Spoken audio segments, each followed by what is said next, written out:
Ladies and gentlemen, Nick Smith Jr. and Brandon Miller had themselves one hell of a game, I must admit to you. Listen, they picked their best days to have their best games. I gotta fully acknowledge that to the people. Listen, the Charlotte Hornets obviously lost tonight. They're having a tumultuous situation here in the preseason. Things are not going ideal. I think that's safe to say. Excuse me, but it's a lot going on. Shaden Sharp tonight put up a 26 piece on him. Chris Murray, 19 points, but that's neither here nor there. I want to highlight these two guys who I believe are going to be an unbelievable asset to Lamelo Ball and the Charlotte Hornets once they get acclimated. Obviously, it's a collection of young pieces, but these two are kind of separating themselves a little bit from maybe even a lot from the pack. Make sure you hit the like button and you subscribe for more Lamelo Ball MB1, the one of one, and the Charlotte Hornets content, because we're going to be bringing an avalanche. Listen, Brandon Miller tonight put up a 26 piece. We all know he rebounded great, 2 blocks. He's showing you the length, the wingspan, even the efficiency is starting to come on.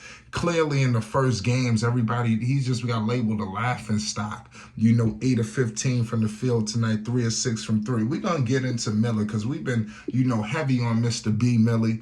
I believe he's going to be fine. He's a scorer. He's a shooter. Listen, now Nick Smith Jr. tonight in 28 minutes thoroughly impressed me.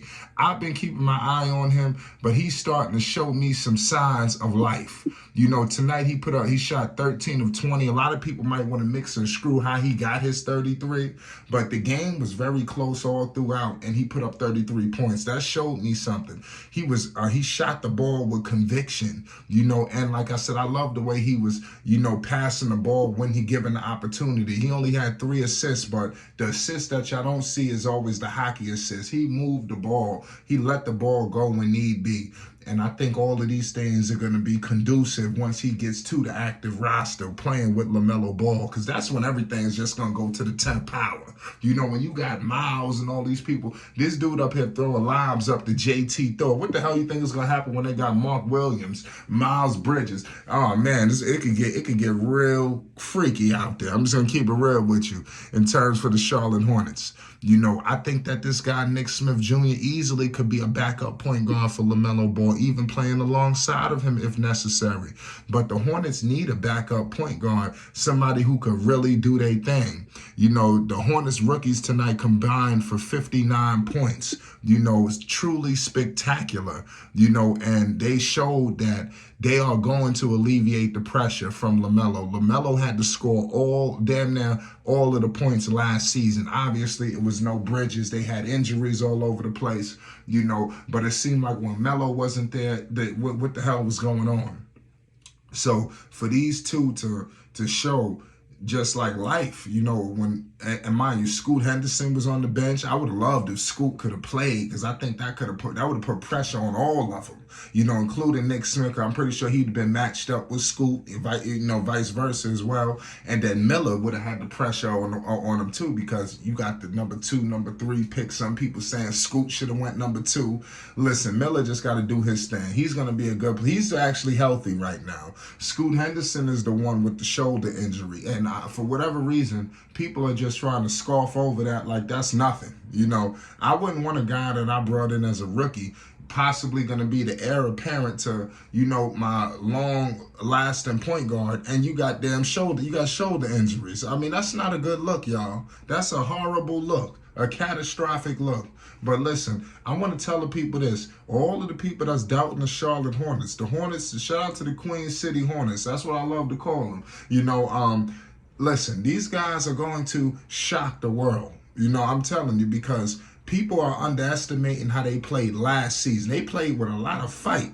And they won, even when Melo wasn't, because you got to remember, Melo started the season with the ankle from what happened in preseason, right? So they was fighting in these games where it was like, okay, they just was losing at the end of them. They lost so many games like that where they right in striking distance towards the tail end, shit just slip away. I don't see that occurring with this new roster, with the guys they got coming back, the new pieces. It's like the Hornets are just injecting new life into their basketball team. Obviously, the return of Miles and all of these new young pieces that Melo is going to be able to shape shift, and help him. The Hornets, they're not getting no free agents. They're not getting by the looks of things, they're not making really no trades. What do they really have to offer, with some of this young talent? Book Knight, what are you going to get for him? For the people that say just trade Book Knight, for what? You understand what? For nothing? For cash, I don't even think you're going to get cash considerations. I don't know what you're going to get. But clearly moves could be made. Kai Jones tonight, 13 points. I want to see a little more from Kai. The sad part about the situation is the Hornets should be just running away with the Summer League. You clearly got these two guys combining for 59, nearly 60 points in a game, right? Why in the world is Book Knight, Kai Jones, McGowan's, why aren't they able to bridge the gap? You understand? To match up the youth with the veterans. Obviously, they're young too, but they not no spring chickens. This not their first rodeo. Some of these guys on their third rodeo with this. At some point, what's going on? But I will say is even Book Knight to a certain extent, 1 assist. McGowan's, what do McGowan's had? 2 assists. If you ain't gonna do nothing offensively, help enable these guys.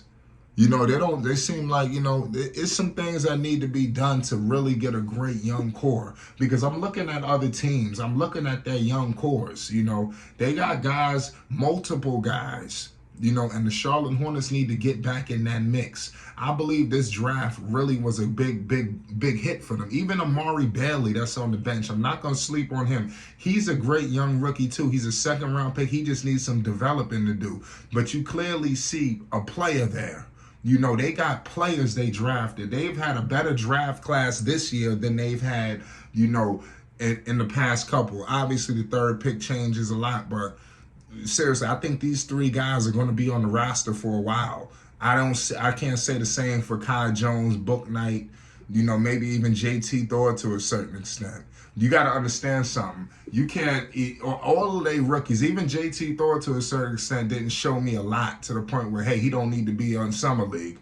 But organizations, they do these kind of things. They try to help elevate a stature because maybe they are thinking about a move. So if they could pull JT Thor, they could pull Mark Williams, y'all not playing Summer League. Y'all already satisfied us enough. That's sending the shockwaves to other organizations where, okay, now you can start putting them in trades and they've increased their value. But I'm going to leave that for another situation. Nick Smith Jr. and Brandon Miller, they are going to be a complete, just immense great assets for Lamelo Ball, MB1, and the Charlotte Hornets. Y'all better look out for the Queen City Hornets this year. I ain't going to say nothing else. Pay the utmost homages. Flight Sports TV.